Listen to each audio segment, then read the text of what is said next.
salatu wa salamu ala Rasulullah. We'll keep it very brief on this portion, inshallah. I say in success of Allah, I came up with 10 points, major points of practical adab with our families and communities that we can take away from this to work on. And I'm just going to cover them briefly. Sometimes it's better to just get straight to the point and not keep it super long. The first, one of them is averting the gaze. This is an etiquette point. This is actually outside of the household, but this is relevant to your family. Men, should we make the habit not just of averting our gaze from something that's haram, but like my dad used to tell me when I was a kid, like when a Muslim woman, once you become a mother, and a Muslim woman speaks to you and y'all have a talk, he's like, you should just avoid eye contact, and you're almost like looking at the ground. Not to the point of it being extremely awkward. I've known brothers who like literally actually, we made a lot of war, but they literally like, they talk like this to sisters. And it's like, it might be a middle extreme. But in a slightly more subtle way, though, this is actually good. Like, this isn't something to be embarrassed about. This should actually be considered like chivalry, like manliness. Right? That when you speak, you kind of lower your gaze, even if the sister's coming. This is also good because it helps create like an environment of safety. If other men are doing this, this ends up affecting the home. Number 2.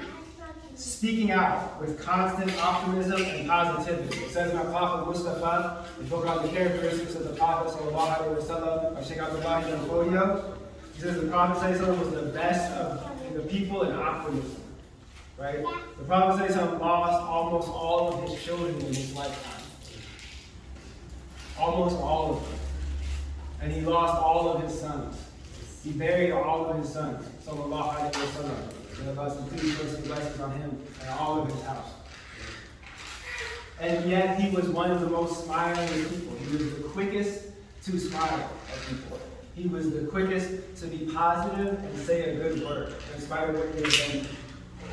And this is also one of the characteristics of as we are senior people, we should even try to be more so like that. And one of the best of those younger. Now that I'm 30, I try to be more positive and always pointing to the positive with my younger brothers and with my children, even more so than I feel.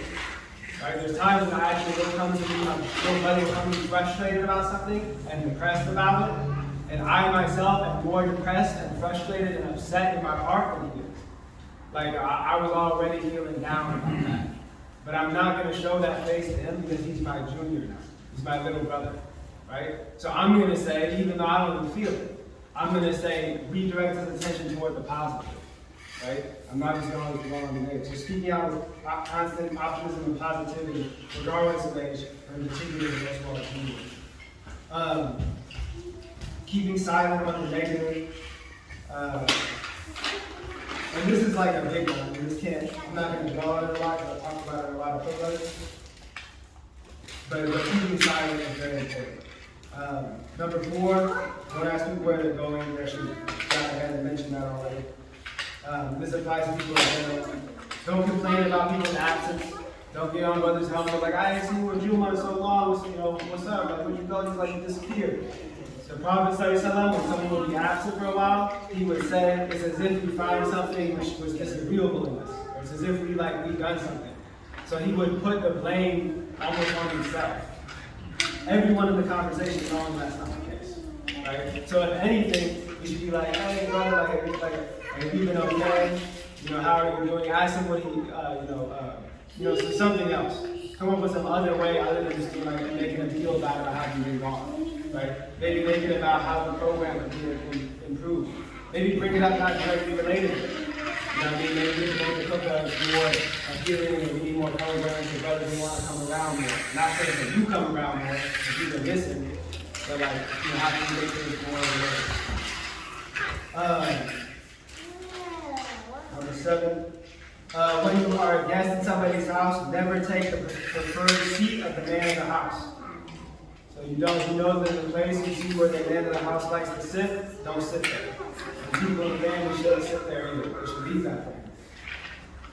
If it has the man of the house, don't manage your rights or keep tabs on how many passes you give out. Just keep giving out passes and look to Allah for your good. If you look to people, you'll be very disappointed.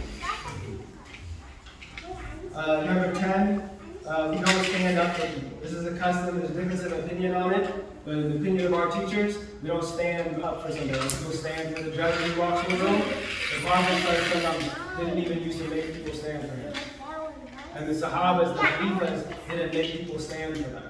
And they said specifically this is a practice of kings. This is a practice of the Caesars and the Pharaohs and the king and emperor of Persia. And when you walk in the room, everybody has to stand up. There was a time when the Prophet, Omar, there was a conflict with some non-Muslims who had assaulted a Muslim woman, or disrespected a Muslim woman, and violence broke out between the Muslims and them. And so the Muslims checked those people and defeated them, and then when they came to a peace afterwards, this is an exception, he made a rule that all non-Muslims, if a Muslim woman walks in the room, they got to stand up out of recognition because of what had happened. So he's like, from now on, any Muslim woman comes in a room, all the non-Muslims got to stand up, even the older folks.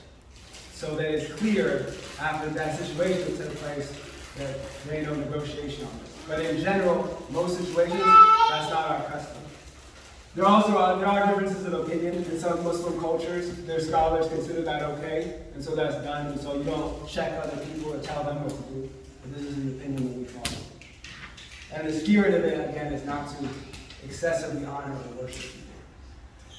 And number 10, show up. Don't just show up when it's cool. Show up when you're asked to, and not just when you want to. Show up to Jumuah and to the functions when people ask for volunteers to paint the space or set things up or do work that everybody wants the work to happen. Cooking the food like Sister Najima does. Everybody wants that food to be here. Step up and do that work. Speaking of myself first, right? Step up to do the work. Be on time. I was late today. There's no excuse for late. It don't matter if it's traffic. It don't matter if you got a bunch of kids.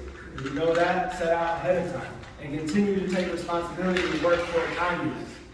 The sunnah of a people is the sunnah of the best of those people. Their tradition. So people say, oh, this is like my culture, how you got in my culture. It's colored people time, black people time. Always, you hear people say this stuff.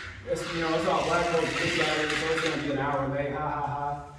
The sunnah, the cultural standard of the people, is the best of their people. So we don't look at Indians or Pakistanis and say, well, this is the norm of how they should be, that's just part of their culture, they're doing something negative.